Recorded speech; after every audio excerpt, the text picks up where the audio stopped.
大家好，我是夏妈，今天用玉米和鸡蛋来分享一个美食，也是面食，用来当零食、主食都可以。喜欢呢，大家可以试一下。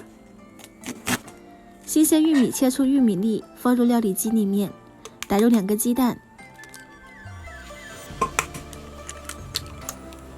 再加入250毫升的纯牛奶，再用料理机磨成玉米浆。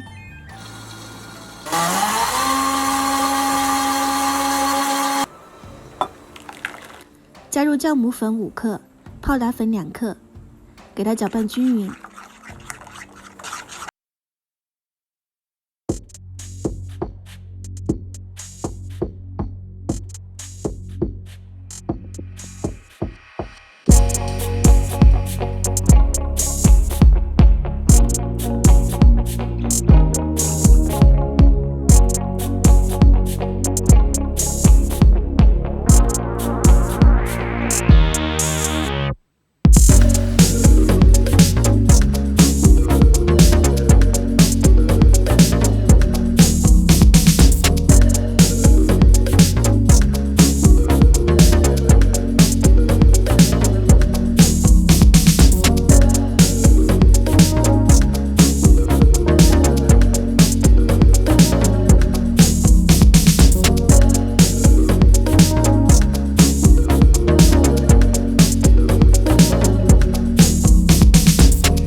特别的方便，因为里面是发酵的空心的。